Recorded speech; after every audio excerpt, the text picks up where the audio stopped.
Olá, pessoal do segundo ano da EJA. Aqui é a professora Tainá Ciampa, professora de língua portuguesa de vocês da Escola Odete Fernandes. Eu gravei esse link para vocês de aula para instruí-los como fazer a atividade do último bimestre de 2020 da matéria de língua portuguesa. Conteúdo da aula de língua portuguesa segundo ano EJA. Texto e interpretação, comparação de textos, tipologia textual, prosa, descrição, exposição, narração, argumentação e injunção, ortografia e semântica, a diferença de ouve e ouve com H e sem H. As orientações básicas. Esse documento segue para vocês em PDF. Então, vocês vão ter essa base, esse subsídio aí para vocês. Então, leia as explicações, responda os exercícios. As dúvidas que surgirem é só pontuar para a professora via WhatsApp, e-mail. A duração do roteiro são 2 semanas, a data de entrega 11/11/2020. Recursos exigidos, leitura, interpretação, gramática aplicada, elaboração textual, ortografia, paragrafação, semântica, compreensão de linguagem verbal e não verbal, entendimento do texto, literal e não literal poético e análise do discurso. Tudo isso, na realidade, tudo isso é o que vocês já sabem. Tudo isso é conhecimento prévio. Tá? Instintivamente, inconsciente, conscientemente, vocês vão aplicar todas essas matérias, esses conteúdos, esses recursos para efetivar o trabalho aí de bimestre de vocês. Apenas expostas no caderno com a data, lembrando de tirar a foto e mandar via WhatsApp da professora no privado. Primeira atividade. Professora, o que devemos fazer? Vamos lá. Aqui é um poema, tá? É um poema formado e musicalizado, né? Para arte da música aí, sonorizado, transformado em música, né? Escrito pelo Samuel Rosa, do Skank aí, com auxílio de um coautor. Perdão pelo avião, não tem como evitar esses ruídos externos. Com apoio do Chico Amaral, foram escritores dessa poesia. Professora, por que poesia? Porque toda música faz parte da poesia, né? Escrita em versos, ó. Escrita em versos, diferente da prosa, que é escrita em parágrafo, mas a gente já vai ver isso daqui a pouco. Então, é para você com atenção e refletir para responder. O que é ser um pacato cidadão? Dentro da ideia da poesia aí, você vai colocar a data, na resposta, e vai mandar a foto para mim da primeira atividade. O que seria, então, um pacato cidadão? A Pro vai ler para vocês. Pacato cidadão, chamei a atenção, não foi à toa, não. Tracei a vida inteira. Ó, essas reticências eu mostrar para vocês que foi pulado partes, tá? A música não está completa aqui. Tracei a vida inteira, planos tão incríveis, trama a luz do sol. Apoiada em poesia e em tecnologia, agora a luz do sol. Ó, então vamos lá. O eu lírico, o eu poético da música, que é quem está direcionando a ideia que fala, não é o pacato cidadão. Ele está chamando esse pacato cidadão, a atenção desse pacato cidadão. Ele está descrevendo como é o pacato cidadão e se autodescrevendo. Ele diz que traçou a vida inteira planos incríveis, né? Que ele planeja conquistar muitas coisas, né? Se apoiando em quê? Em poesia e tecnologia, ou seja, em conhecimentos gerais, né? Todo o tempo todo, ele se enriqueceu de conhecimento para traçar planos tão gigantescos, incríveis assim. Aí ele faz mais uma reticência, pulou mais uma parte da música. Pra que tanta sujeira nas ruas e nos rios? Qualquer coisa que se suje tem que limpar. Então, ó, aí é uma pergunta para esse pacato cidadão. Pra que tanta sujeira? Se não tiver sujo na sua rua ou um rio próximo a você, parabéns. Mas no mais, o que a gente vê por aí é muita sujeira. E aí ele faz uma afirmação. Se está sujo, tem que limpar. Cadê a limpeza? Cadê as coisas que prometem e não cumprem, né? Se você não gosta dele, diga logo a verdade, sem perder a cabeça, sem perder a amizade. Então ele está cobrando desse pacato cidadão que diga a verdade. Ou seja, então ele não costuma dizer. E para ele dizer essa verdade com clareza, com calma, né? Sem perder a cabeça, sem perder a amizade. Tanto para quem escuta a verdade, quanto para quem diz a verdade, para manter o controle, né? Uma sabedoria. Ó, consertar o rádio e o casamento, corre a felicidade no assalto cinzento. Então tem que consertar o quê? Tudo, né? O que está errado. O que pode estar errado pode ser desde um rádio, desde um aparelho na sua casa que está ali encostado, quebrado, até propriamente um casamento, algo muito maior, né? E se não conserta, a felicidade corre.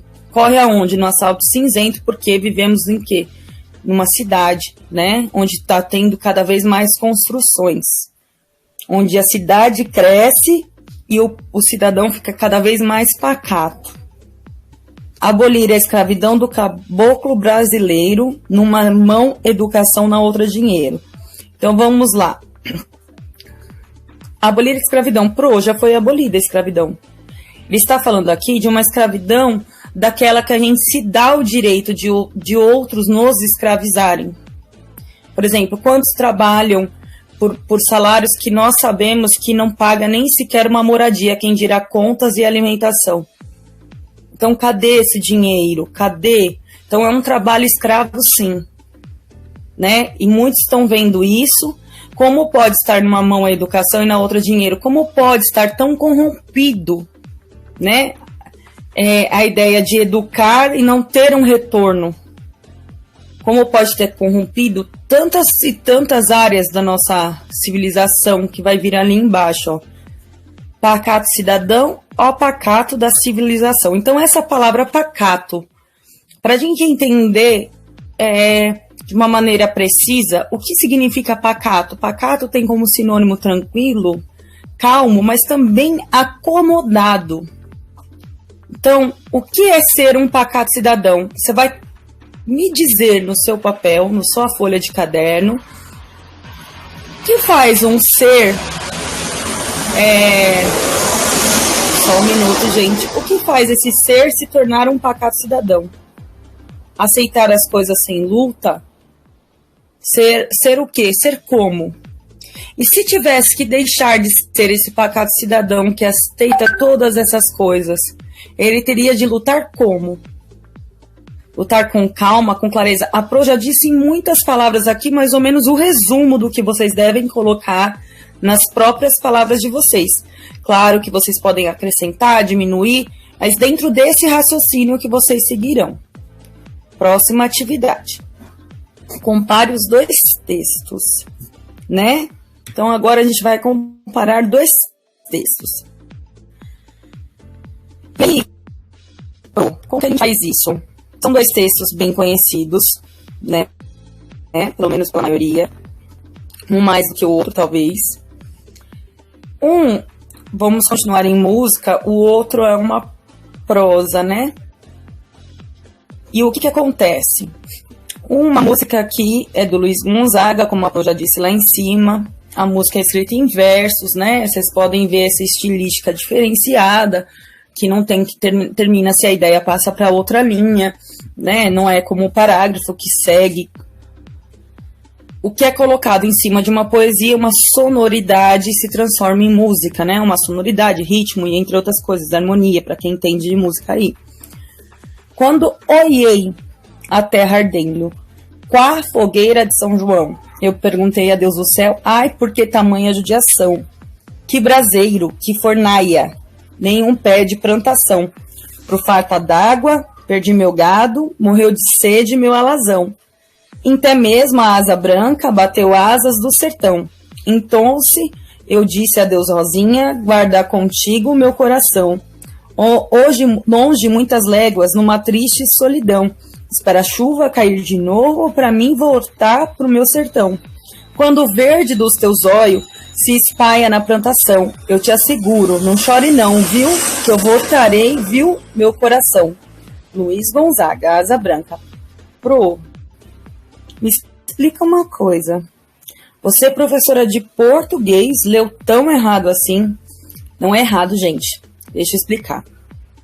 Se a gente passar por intermédio da gramática, a gramática, a norma culta, está sim errado, equivocado.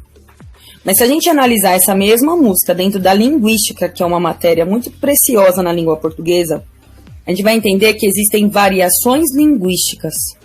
E nesse caso, uma variação linguística regional. E dentre vários fatores, então assim, o que a linguística vai te mostrar, vai pregar para você? Foi compreendida a essência? Passou a mensagem, a música? Passou. Então, existe uma variação linguística. O importante é compreender a mensagem. E aqui nós compreendemos, né?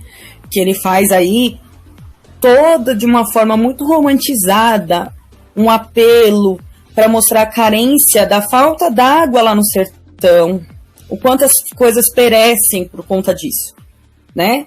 Independente da forma que foi escrito, nós compreendemos, né, que tudo está ali perecendo sem a água, até chegar o ponto de um ter que ir embora e deixar seu amor para trás, né, que é o caso aí da Asa Branca. Mas então, e o que nós vamos ver aqui, ó, no Graciliano Ramos, Vidas Secas, né, um livro muito conhecido, muito pedido em vestibular. A região seca parecia um deserto. A terra estava rachada, nenhum sinal de verde. Até as árvores estavam peladas de folhas e com os galhos secos. No céu azul, nenhuma nuvem de chuva, e sobre toda a terra seca o sol brilhava, parecendo secar até a alma das pessoas. Então, nesse texto, a gente percebe a clareza das palavras, a clareza, né, da gramática, da norma culta aplicada, mesmo que contenha aí figuras de linguagem, né, metáforas, entre outras coisas, porque você vai imaginar, professora, árvores estavam peladas de folha, não é uma figura de linguagem, né, essa questão, porque a gente não costuma dizer esse termo, né, para objetos inanimados ou para atributos da natureza. A gente está usando figuras de linguagem, mas figuras de linguagens claras, né? E sem erros ortográficos, sem erros gramaticais aí.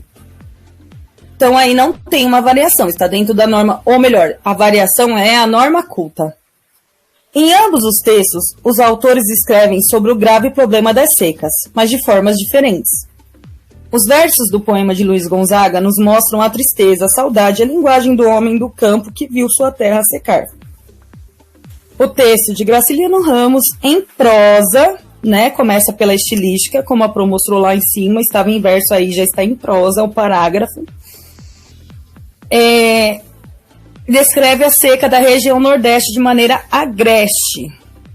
Então, escreva em seu caderno sua reflexão sobre ambos os textos. Então, agora é com você. Eu já afirmei que os dois falam sobre a seca, eu já estou afirmando a vocês que foram escritos de maneiras diferentes, um com variação linguística regional, o outro com a norma padrão. Mas o que você consegue dizer mais sobre esses textos com o seu olhar de uma maneira subjetiva? Ou seja, professora, o que você está querendo dizer? Com as suas palavras, de forma pessoal, o que você pode acrescentar sobre esses dois textos? Tá certo? Próxima atividade. O escritor é você. Leia o poema A Casa, de Vinícius de Moraes, em que o autor, por meio de versos, faz a descrição de uma casa.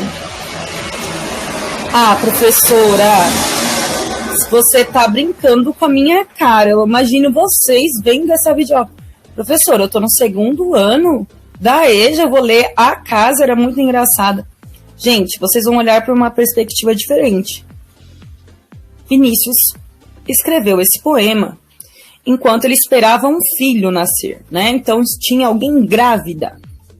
Então ele descreveu através da poesia a gravidez. Então agora você vai ler sob essa perspectiva. A casa era muito engraçada, não tinha teto, não tinha nada.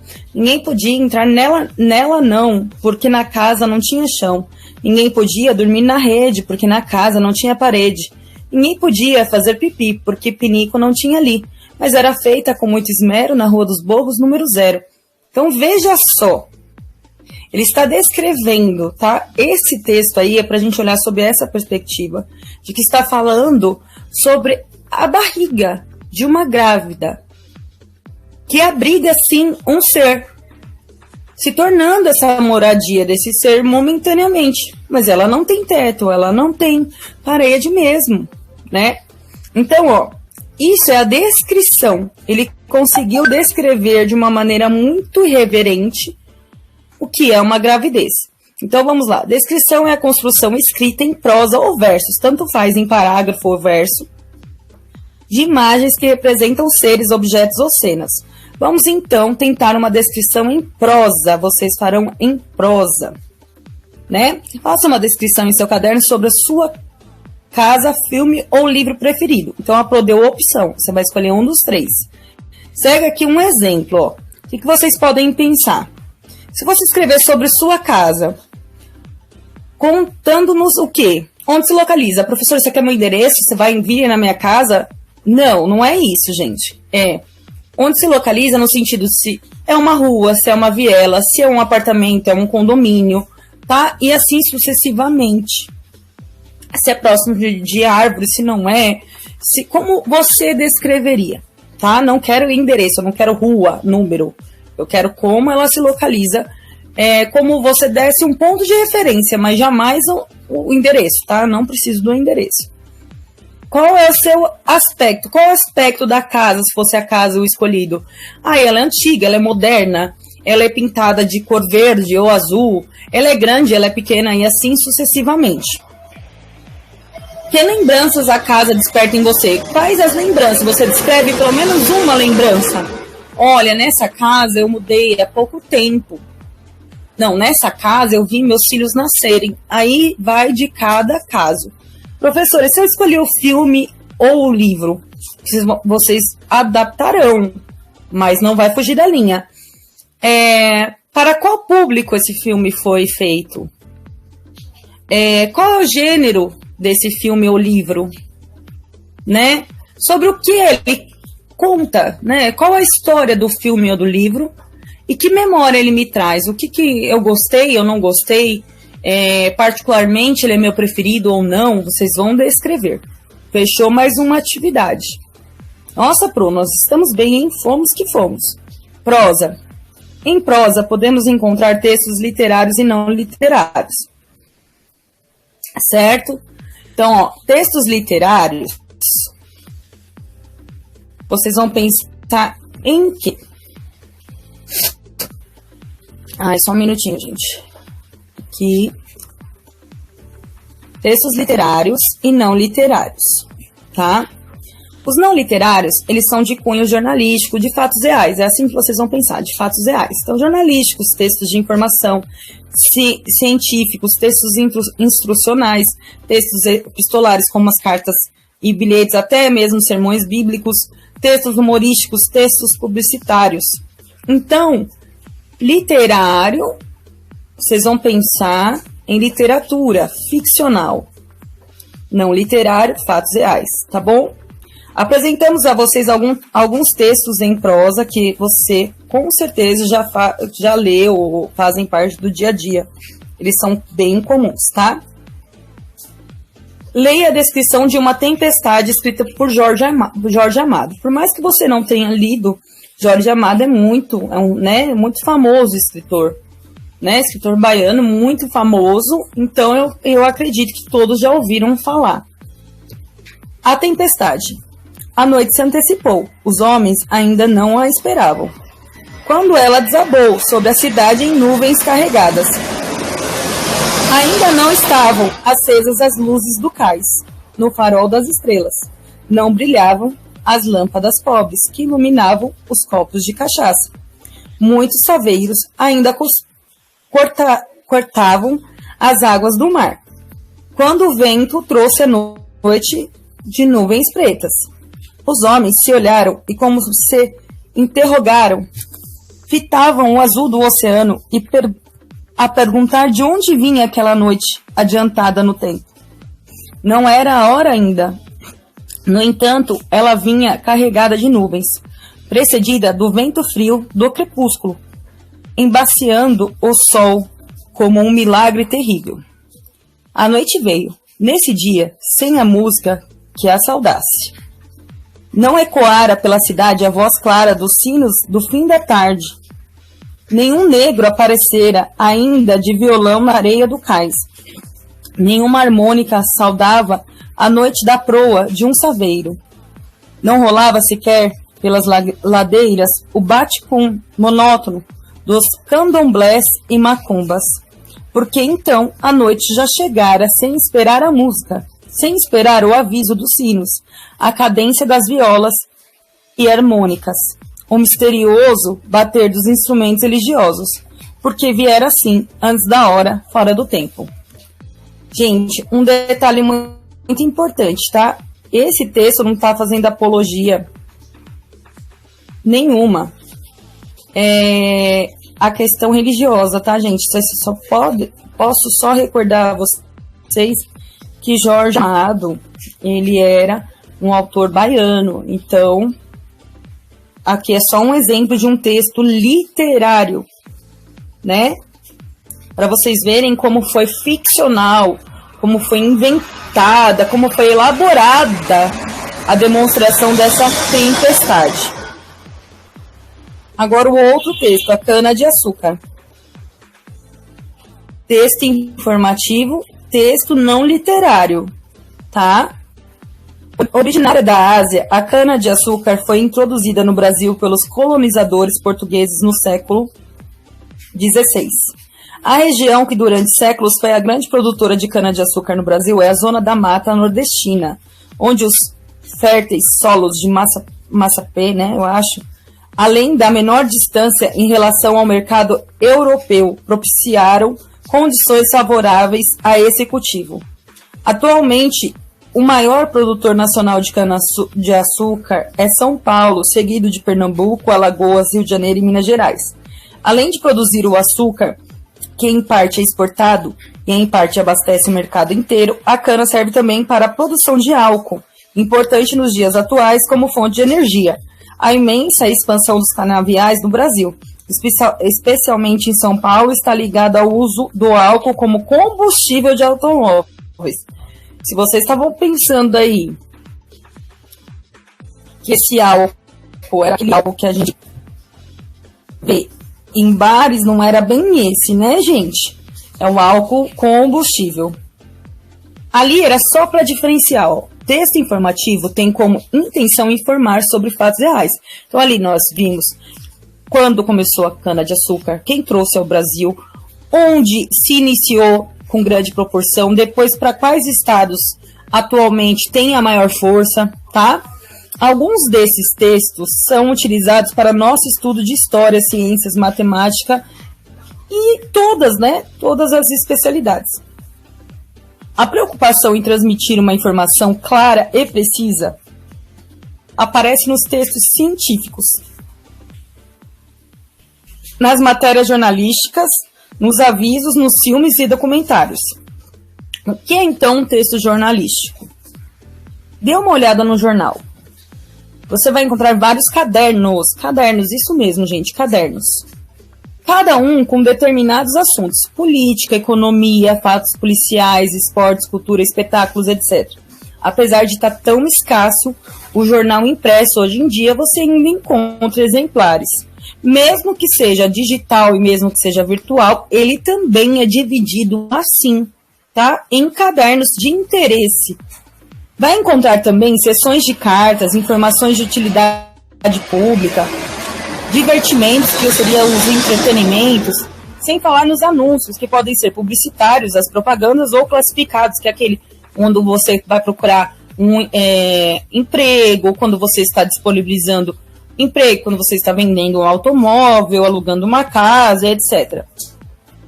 O jornal traz informações sobre tudo o que acontece no mundo e na sua cidade, no dia daquela edição. Então, assim, o jornal, ele é diário, né? Digital ou impresso, ele é diário, porque notícias se atualizam numa velocidade, assim, da luz, né? Notícia de jornal. Vamos, então, ver uma notícia de jornal. Até agora não tinha mais exercício, é isso mesmo, até agora não tinha mais exercício, tá, gente? Então, vamos lá. Leia a notícia abaixo. O Ministério vai informar mães. Depois de ter reajustado em 66% o valor pago pelo parto normal, o Ministério da Saúde lança nova ofensiva para tentar reduzir o número de partos por cesariana no Brasil. A partir do segundo semestre, todas as mulheres cujos partos tenham sido realizados em hospitais da rede SUS, Sistema Único de Saúde, receberão em casa a correspondência do Ministério detalhando o tipo de procedimento a que foram submetidas. O objetivo é evitar que os hospitais façam partos normais, mas cobrem se fossem cesariana, que custam mais caro. Como as gestantes vão receber em casa a descrição do tipo de atendimento a que foram submetidas, poderão denunciar a irregularidade caso tenha havido fraude. Se a experiência der certo, o Ministério da Saúde vai expandir esse procedimento para todas as internações hospitalares realizadas em hospitais do SUS.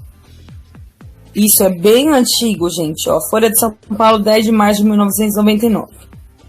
O texto é uma notícia de jornal. Toda notícia tem como objetivo principal informar o leitor sobre um fato verdadeiro ocorrido em determinado lugar, um determinado dia. Isso foi real, realmente aconteceu, em 10 de março de 1999. Continua acontecendo, Pro? Nós teríamos de pesquisar e saber se é assim. Pelo menos que eu saiba, ninguém tenha ido ao hospital com a sistematização, né? Porque agora sistematizou, por isso que essa notícia é interessante ser vista. Nessa época ainda não existia tanta sistematização, tanta digitalização assim como hoje. Então precisava enviar carta para casa das pessoas para ver se coincidia com o procedimento que tinha sido feito no hospital. Então, existiam muito mais chances de fraude do que atualmente. Tá? Ó, Pro, não acredito que você fez isso com a gente. Eu vou fazer sim, gente, mas ó, eu vou abrir exceção aqui. Eu coloquei aí para vocês. Recorte uma notícia de jornal que você achou interessante e cole no seu caderno. Para quê? Porque aí você não teria de copiá-la, né? E aí você ia responder essas questões. Se vocês virem muita dificuldade nessa ação de recortar uma notícia, porque eu entendo, vocês podem fazer o quê? Vocês tiram print da notícia digital que vocês procuraram, manda junto com a sua atividade para mim e coloca as respostas da 1 a 5, por gentileza. E aí tá tudo certo, não precisa recortar e colar no caderno. Aí é seguir de acordo com a preferência de vocês.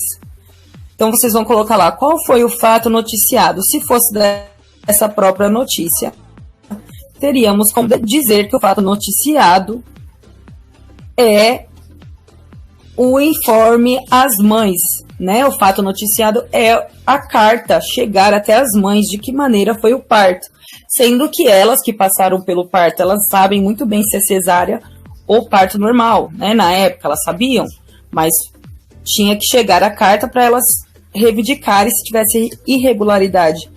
Onde aconteceu? Aí você vai procurar aqui, você vai perceber que foi em Brasília. né? Quando isto ocorreu? Vai ter uma data aqui ao longo da sua notícia, ou é mesmo a data final da notícia. Sempre vai existir uma data. Quem foram as pessoas envolvidas no acontecimento? No caso, as mães, né, que pariam, que tinham lá os seus filhos, tinham que ser informadas, né, porque foi uma decisão do Ministério da Saúde. Então, o órgão envolvido também, né? O título da notícia é o propriamente o nome da notícia. O Ministério vai informar as mães, tá? Então, a manchete é o título da notícia mais importante do jornal. Vem na primeira página em letras grandes. Então, assim, na primeira página do jornal existem as manchetes que dão a ordem, a importância das notícias, tá? A mesma coisa eu falo aqui para vocês. Vocês podem recortar e colar uma manchete do jornal ou tirar o print para mim. Não esqueçam disso. Tirar o print, tirar a foto e mandar via WhatsApp, tá bom? Pode ser foto também, deixando claro isso daí.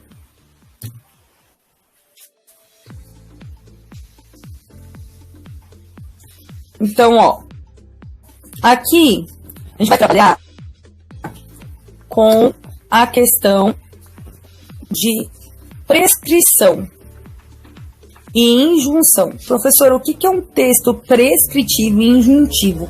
Eu já ouvi tanto falar isso na minha vida, mas eu não entendo nada. Parece que você está falando grego, parece que é uma coisa de outro mundo. Não é, gente. Então, ó, vamos lá. Professora, você é bem arcaica. Não, eu gosto de coisas antigas. Cuidados gerais com a fita de vídeo. Professora, num mundo tão digital, por que você está trazendo tudo tão antigo? Justamente para a gente valorizar da onde saímos e aonde estamos chegando e avaliar se onde estamos chegando é o caminho certo, tá? Então, ó, nós tínhamos fita de vídeo, nós tínhamos que ter um texto injuntivo, prescritivo, para saber como lidar com essas fitas. Ó, não toque na superfície da fita, não deixe a fita perto. Ó, percebam que são ordens ou conselhos. Textos feitos de ordens e conselhos são textos injuntivos, prescritivos, instrucionais. Professora, qual a diferença do prescritivo para o injuntivo?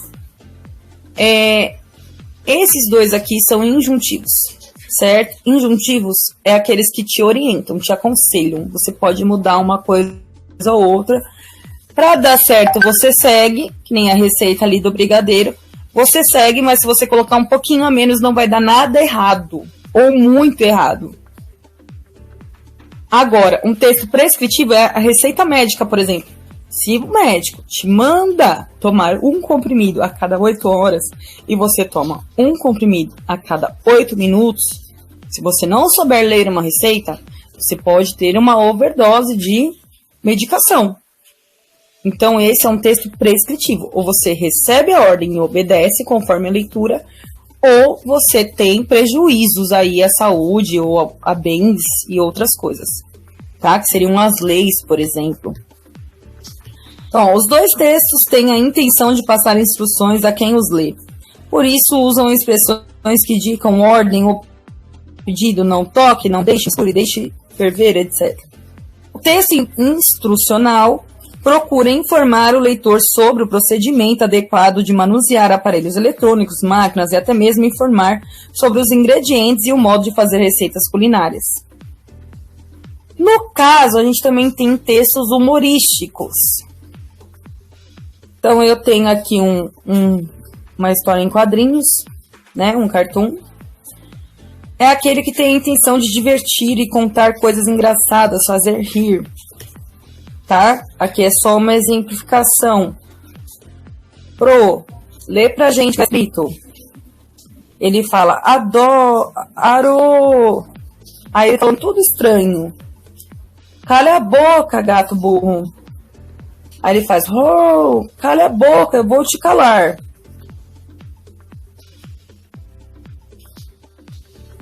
Aí ele coloca assim: paus e pedras podem machucar, mas palavras, enfim, e recebe aí um dicionário bem na cabeça, né?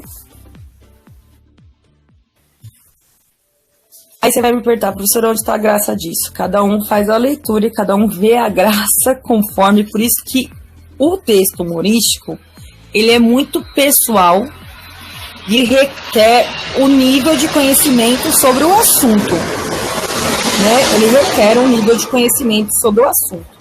Ele pode ser sarcástico, ele pode ser cruel às vezes até, né? Como temos aí algumas piadas aí absurdas. Tá? E qual a intenção, então? O texto de humorístico é entreter, né? Fazer rir. Qual a intenção de um texto publicitário? Convencer, né? O texto publicitário tem a intenção de divulgar um produto, convencer alguém a consumir o que é anunciado. Então, aqui está falando um anúncio sobre o filme, convidando sobre o filme Menino Maluquinho. Poderia aqui ser sobre Velozes e Furiosos, poderia aqui ser sobre um alimento específico, mas a intenção sempre é convencer o leitor a consumir, tá? Então, ó, numa publicidade podemos encontrar os seguintes elementos. Vocês vão observar que temos ilustração, texto, slogan, logotipo. Quem nunca ouviu, use e abuse C&A. Quem nunca ouviu Itaú, eu acho que é do Itaú, sempre com você, alguma coisa assim. Mas são várias. Se você fechar o olho, Bombril, 1001 utilidades, você fechar o olho, vem os anúncios na sua cabeça assim, ó, borbulham assim. Então, por fim, gente,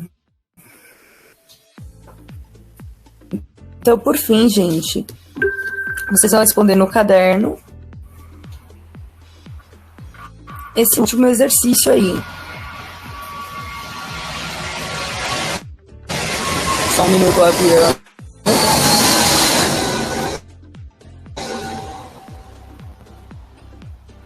Carregando a página.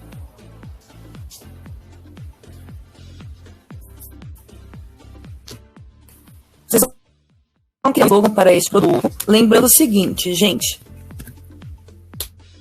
O que é a linguagem verbal e não verbal? A professora mostra aqui, ó, uma linguagem não verbal. Você faz a leitura só da imagem. Aqui, linguagem verbal, você faz a leitura só de palavras, sejam elas escritas ou faladas. Então, eu vou fazer um slogan, é a linguagem verbal. Aqui você já tem a não verbal, tá? E você pode até escolher um que já existe, tá? Não tem problema, o homem é muito conhecido. Então, você pode também escolher resgatar lá um slogan que você se recorda. Escolha uma propaganda em revista, jornal, TV que acha interessante. Não precisa do print nessa, tá? Você vai só descrever qual é o produto anunciado, a quem a propaganda pretende atingir e quais as vantagens ou qualidades apontadas ou sugeridas. Vamos exemplificar. Eu tô lá assistindo um comercial da Faber-Castell. Eu acho incrível os lápis de cor da Faber-Castell. Então, qual é o produto anunciado? Os lápis de cor, né? A quem a propaganda pretende atingir? A usuários de lápis de cor, né? Infantil, adulto, não interessa a mim. O público-alvo é quem utiliza o lápis. Quais as vantagens ou qualidades apontadas ou sugeridas? Cores vibrantes, muitas cores, você vai ficar feliz, então uma qualidade é que te deixa feliz. Não me importa, você que vai destacar aí as qualidades. Pronto, mas e se o comercial for diretamente direcionado à criança pelos exemplos que dão? Aí você vai colocar público-alvo infantil, público-alvo adulto, dependendo da marca aí da... Você não vai colocar que um comercial, por exemplo, de venda de bebida alcoólica, por exemplo, vai ser a qualquer um que queira consumir. Não. Público-alvo adulto, porque tem que ser maior de 18 anos para consumir. Aprenda mais. Ouvir. Exemplo. Eu falo, ouvir, que vem de ouvir, né? Então é a audição. E ouve com H é o verbo haver, tem sentido de acontecer ou ocorrer ou até mesmo existir. Exemplos: houve uma festa ontem. O que houve com você? O que aconteceu com você? Aconteceu ontem. É assim que a gente vai fazer a troca. Então, é só completar as lacunas com houve, ou ouve CH, ou com H. Acho que o vovô não ouve muito bem. Aí você vai me dizer se esse ouve é com H ou sem H. Até a 4. Terminamos tudo certinho. Pessoal, eu imagino que cada um tá com a sua carinha. Tem gente que tá com a carinha vermelha aí. Mas fica com a azulzinha que a gente vai se dar muito bem nesse bimestre. Excelente aula pra gente. Até a próxima. E ótimo trabalho.